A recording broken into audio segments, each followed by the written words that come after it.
So I wasn't actually planning on making this video, but over the past week I finally got the chance to play the Expedition 33 game that came out, I think 4 months ago by now. And you probably don't need to tell me, unless you've been living under a rock, that this is an awesome game. Now that's not really the reason, at least not the only reason I'm making this video, because what surprised me is that what I found to be the most awesome thing about this game is actually the thing that I saw very little people talking about in detail. I mean, there are 5 billion videos out there by now that all talk about how awesome the music is, how good the story is, how original the story is, how amazing the voice acting and the actual acting is. And honestly, all of those people are completely 100% right. You just saw a little bit of the game from the trailer, and you also heard some of the music, and all of it is completely stunning. Now, all of those things are nice, but it doesn't necessarily make for a good game. Don't get me wrong, it really helps if all of those things are awesome, and they are. But when you're actually playing the game part of the game, are you still having fun? The answer is yes, and it actually is yes to such an extent that I'm really surprised that not a lot of people were calling that out as one of the main things that impressed them of this game. So that's what this video is going to be mostly about. So let me start with some of the basics. This game is a turn-based role-playing game in which you use a group of preset characters to defeat your enemies, basically. That's, I think, the most streamlined version of how to describe a game like this. It is very similar to several of the Final Fantasy games out there, for example, that I think are probably the most known of these games in general. And honestly, if you like this game, you're also going to like Final Fantasy and vice versa, because these games are very similar in terms of the playstyle. Now, that sounds really boring to some extent, and in some of these games this can actually be really boring, because you keep selecting actions from a menu to do, and if you're just saying attack, attack, attack, attack all over again, that gets really boring. But in this game, it never gets boring. In fact, it gets really interesting really quickly, and it stays interesting until the end of the game. The main reason for that is that in this game, it's not just a matter of do you use your big attack, do you use your AoE attack, or do you use your quick and small attack. No, every single character has unique abilities, so every single ability they use in the game is actually unique, and they are actually designed in such a way that you can't just spam the same ability over and over again. Maybe if you're out-leveling your enemies or something like that, sure you can, but if you're up against anything that is even remotely challenging, you're going to have to think about which abilities you use in which order. For example, let's take Mael. It's one of the first characters you get access to in the game. She uses stances for her abilities, which means that if she's in offensive stance, for example, some of her abilities will do more damage or apply more debuffs. You can still use those same abilities once she's in a different stance, but they just simply won't be as effective. However, if you use one of her abilities in that stance, it is going to change her stance to a different one. So that means that on the next round, you're probably going to want to use something else, because at that point, something else will gain benefits from being in that different stance. If you don't think of that at all, then she can actually lose her stance completely and just not benefit from anything, and that means you have to start all over again.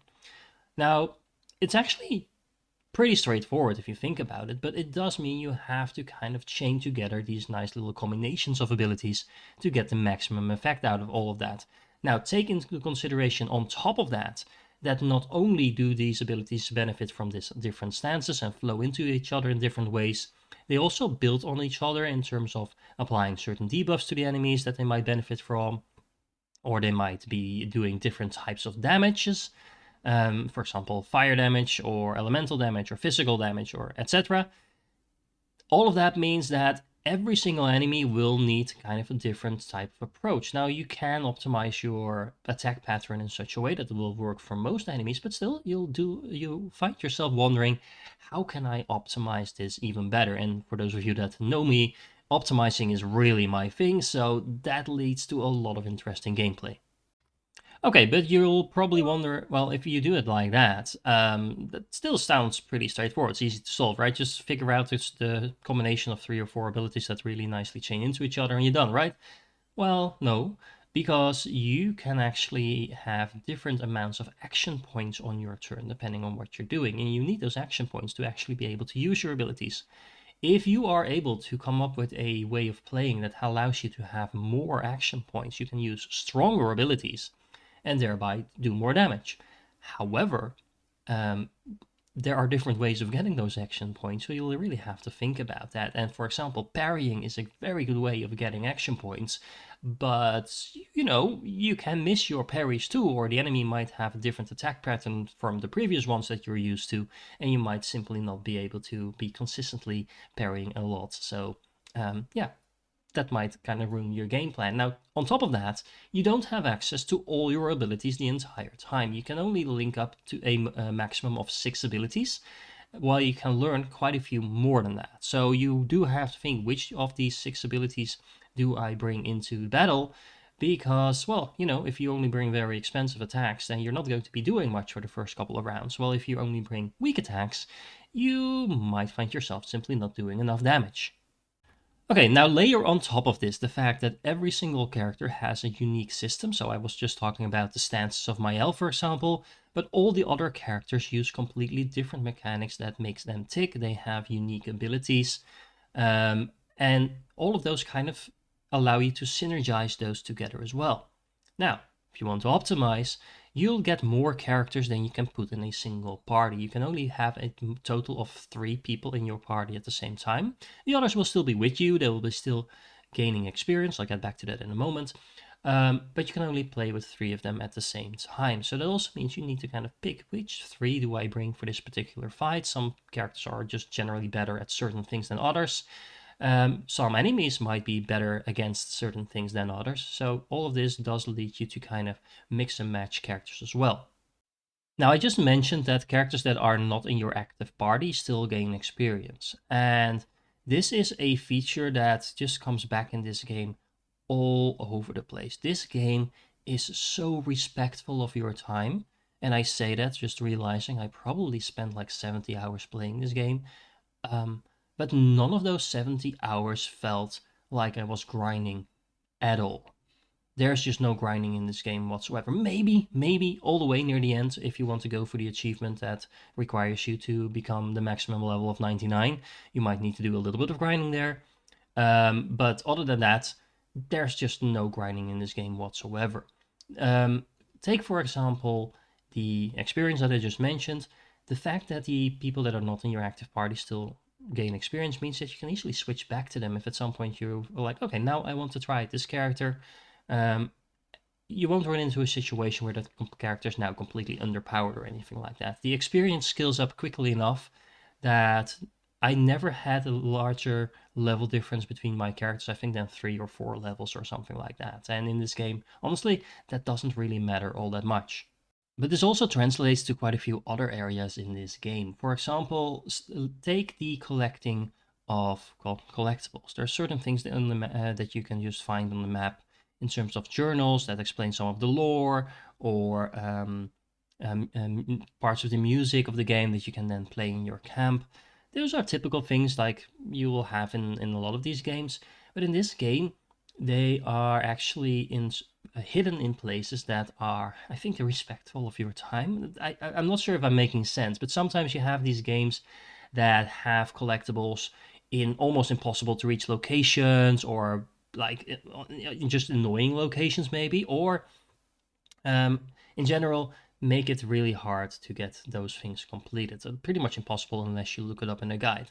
In this game, I think I had to look up near the end of the game. I looked up like 3 items of the, I don't know even how many there are, probably something like 100 that you can collect.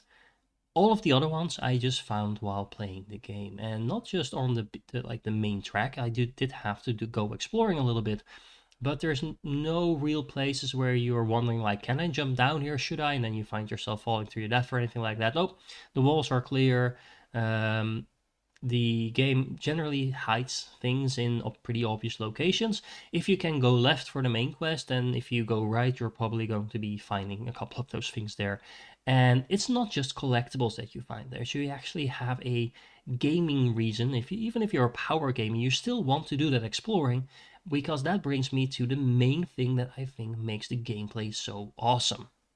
So I was just ranting for about 5 minutes, I think, about all the different skills that all your characters have and how awesome they are. Well, I honestly didn't even scratch the surface there, because there are items you can find out in the world, and some of them are sold by vendors and things like that, or are rewards from bosses, that are basically skills that you can equip to your characters. Now, that sounds not that special to begin with, and honestly, it's quite straightforward.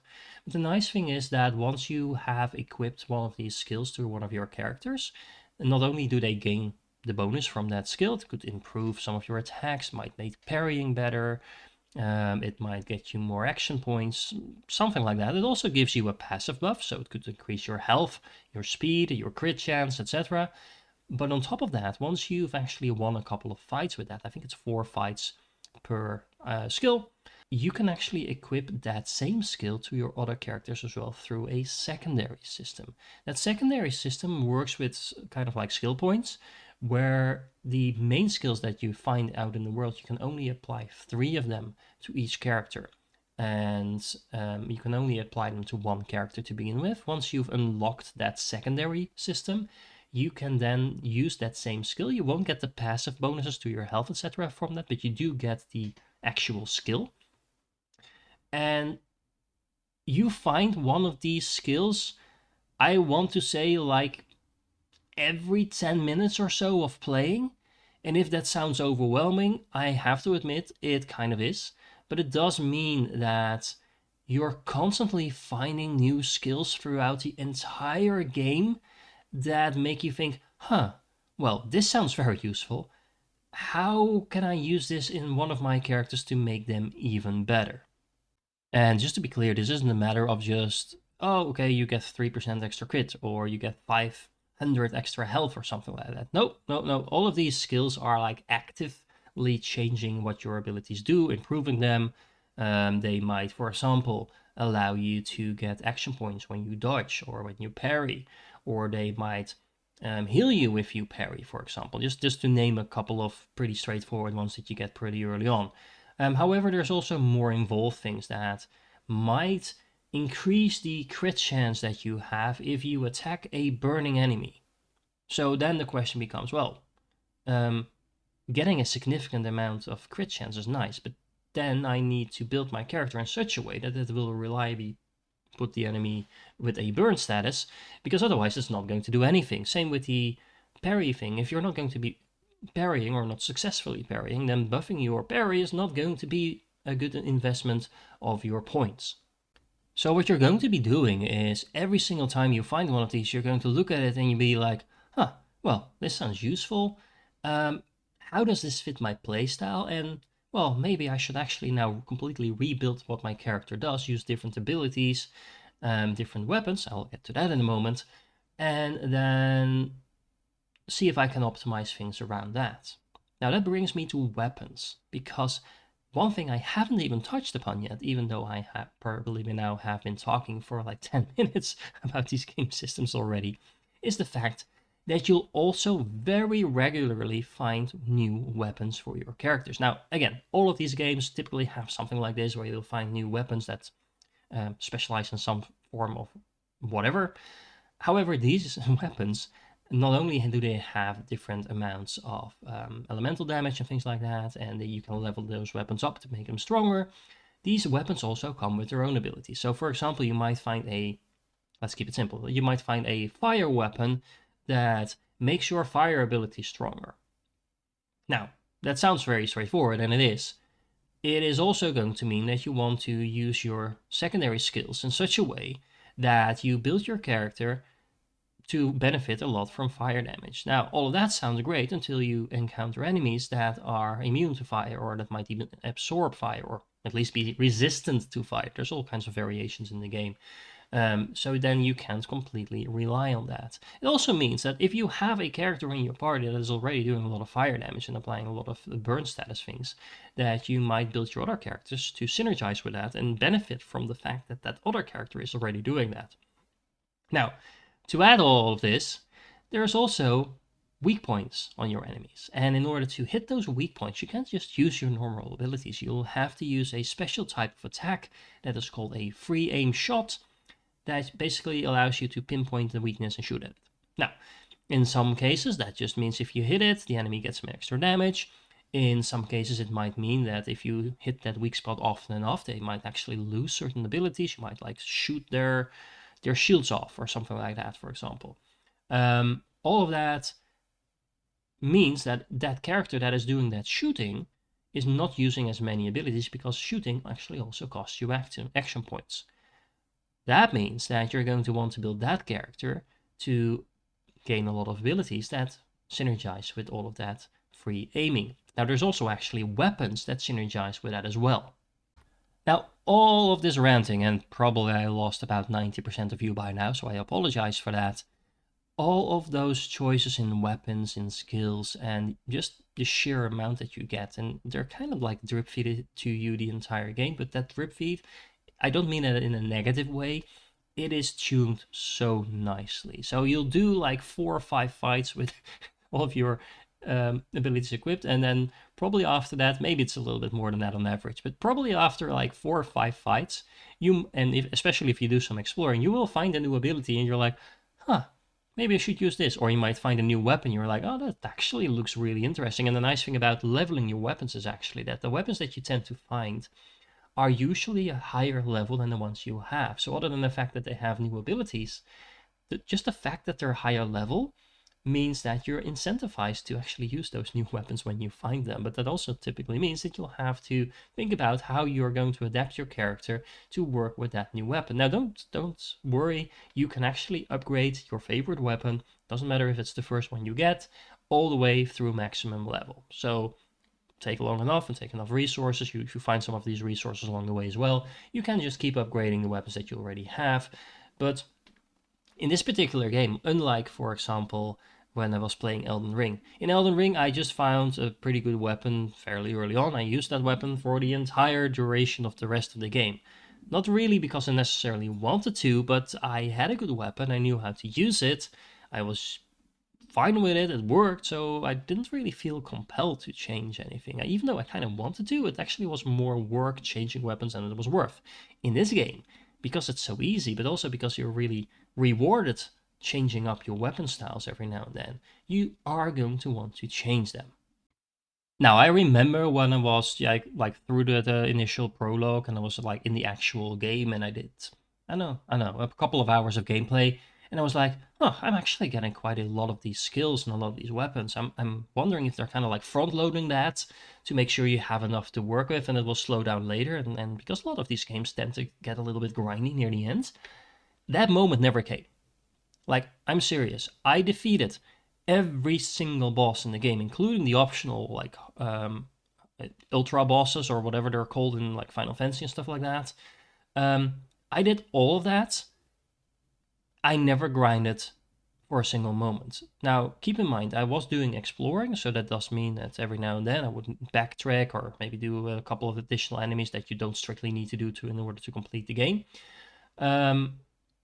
But it doesn't become tedious. It also doesn't slow down. You keep getting new weapons. You keep getting new skills, and the exploring is so rewarding because there are so many places where those weapons that you don't necessarily need but you kind of want are off the beaten track. A lot of them are sold by vendors as well, and this is another thing. You keep getting a currency in this game. It's called chroma. It's basically your version of gold. Every time I found a new vendor, that vendor had things I wanted, and every time I thought, well, now I have a lot of money and I'm never going to run out. For sure, yeah, there was the next vendor. It had like 5 weapons that were all awesome, and I could only buy 3 of them. And of course, you can buy the other 2 later on once you get some more money. But even though I 100% of the game and I did all the optional content, I don't think I actually bought every single weapon in the game yet. That's not an achievement or anything like that. I'm sure there's probably 2 or 3 vendors out there that still have a weapon that I haven't bought or used yet. Okay. But let me go back to another thing that I think is amazing in this game that a very few other games actually do. You can actually finish this game about halfway through. Now, I'm not going to give you any spoilers, but what I mean by that is that if you just follow the main storyline, at some point you'll get to a point where you're like, okay, this is the last fight. The optional bosses and all the optional content in the game is structured in such a way that you're not forced to interact with that. You can defeat the last boss, the last official boss of the storyline at least. You can defeat them by just going through the normal content. And actually, the difficulty of that boss is designed in such a way that you're kind of intended to do that. Now, that said, once you get to that point, you also have this entire world to explore. And there are so many optional bosses in there that I think, and I'm not kidding, I think I spent as much time on the optional content, kind of like after I finished the game, so to speak, as I did on the actual like core of the game.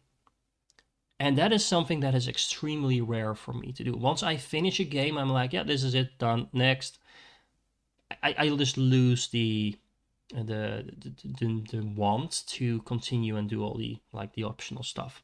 In this game, that was not a problem whatsoever. I do have to say, I did intentionally not do the very final boss of the story until that was literally the last thing I did, just to make sure that didn't happen in this case as well. But the optional content is tied into the game in such a way that it actually feels natural to do it, while in some games, and again, Final Fantasy, I'm looking at you, sometimes there's optional bosses that you literally have no reason to fight unless you just want to go out there and do that challenge. You don't have to do that in this game either, but in terms of the story, it's actually rewarding. In terms of the actual rewards you get, in terms of skills, weapons, etc., that you get from that, it's also super rewarding.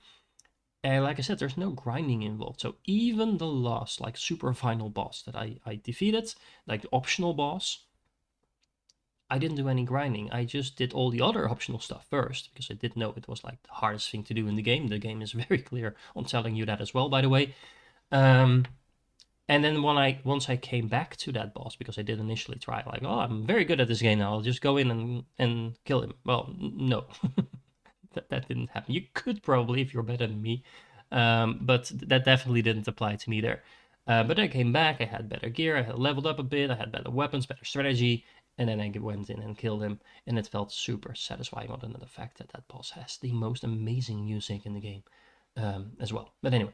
I digress. This entire video is probably can go on the listing of I digress. So I'm hoping you are enjoying my rant. But the actual game here is so amazing, which also brings me to another thing.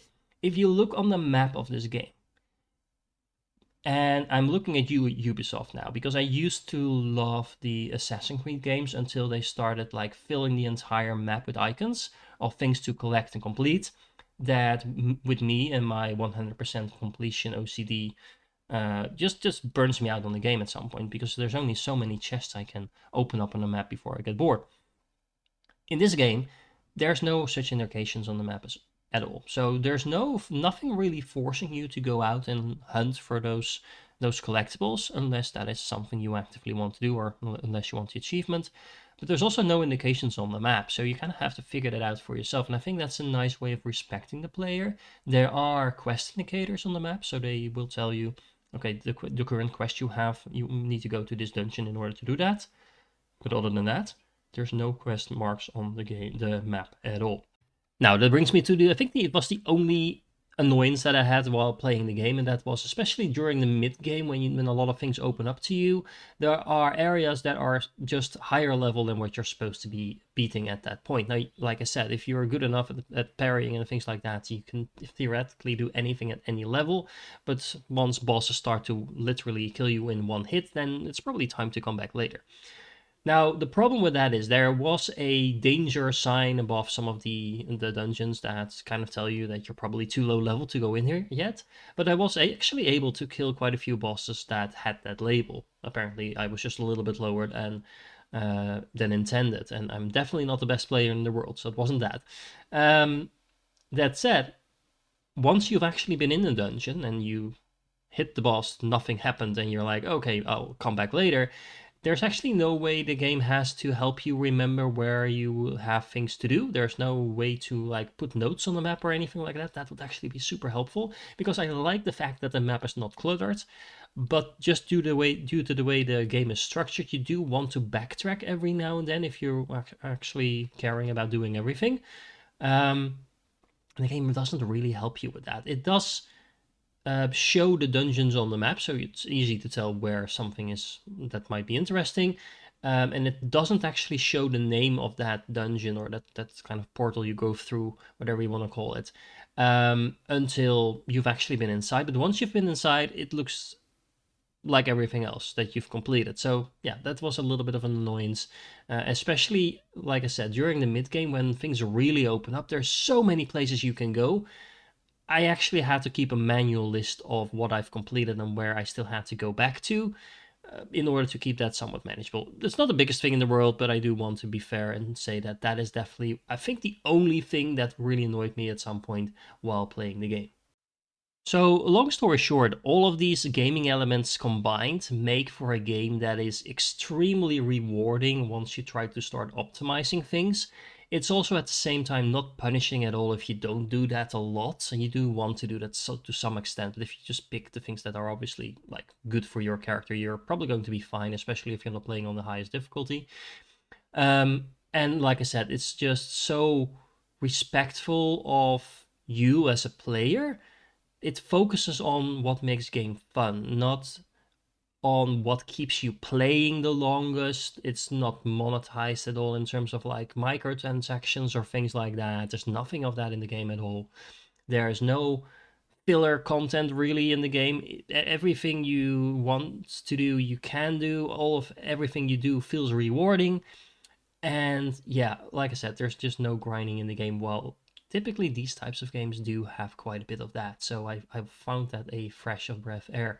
Other than the fact, and I do have to mention this once more, that the story is amazing. The fact that it's um, full of twists and turns, but also that it's really kind of there's a whole lot of French influences in here that you don't need to know French or anything like that to enjoy it, but it does give it a little bit of a different look and feel than a lot of other games. Um, the fact that the music, not just in the combat, but also outside of that, just helps to elevate the game to such a high level. There is, I think, this soundtrack has like 8 hours of custom-made music for this game, which by itself is, I think, already pretty amazing. But the composer of this soundtrack actually never made music for a game before. I think the developer, and again, this is a small studio, I think the developer, the lead developer, found this guy on SoundCloud or something like that, just from some samples he uploaded, and he's like, "Hey, do you want to make some music for a game?" He was like, "Yeah, sure." And they started working on it. And then one of the vocalists, I think, is also composing some parts of this, or at least assisting in that as well. Long story short, the soundtrack by itself just deserves to win some prizes for sure. And that's just a small part of the game. It's an important part of the game, but the music is stunning. Now, I want to go into one more detail about something that I think a lot of people have already talked about, but it's worth mentioning. The characters in this game, the way they have been acted, I mean, of course, there's like mocap going on and things like that, so their movements are not just programmed, they're actually captured from real life people. The voice actors themselves are really good. There's actually one of the voice actors from Baldur's Gate 3 is in there, but a lot of other really good ones in there as well. But the dialogue itself, and this, I cannot state this enough, the dialogue in this game is so good because it is extremely natural. In a lot of games, you'll have this, he says a thing, and she says a thing, and then he says a thing, and well, that sounds logical. I mean, it sounds logical if you're writing the script. I mean, you can't have two people talking at the same time. But in the reality, that does happen. People interrupt each other. They talk over each other. They have emotions going on. And due to the fact that the dialogue actually captures all of that, it makes it so much more enjoyable to actually look at those cutscenes, enjoy what's happening. There's real emotion in a lot of those scenes. I am not one for being too dramatic usually, but if you haven't caught on by now, I am in love with this game. This is definitely one of the best games I've ever played, especially in this genre by far. But it's definitely a game I would recommend to anyone who has any remote interest in this type of game. I mean, if you're a hardcore first-person shooter type of gamer, you're probably not going to enjoy this. It's just not your thing. It doesn't make you a bad person. It just makes you have different interests, and that's fine. But if you're into role-playing games, then I can't imagine you not having a good time with this game. And if you haven't played role games before, and you want to jump into a game that is just plain good, you want to try out this kind of genre, then this is probably a very good place to start. If you don't like this one, you're probably not going to like any of the others as well. So, anyway, this was kind of like a surprise video, at least for me. I wasn't planning on making it, but I felt like I had to make a video about this awesome game I played in the last couple of weeks. So here you go. I hope you enjoyed this rant. If you're still here, first of all, thank you for your patience. Second of all, you're awesome, and I do hope to catch you in the next one.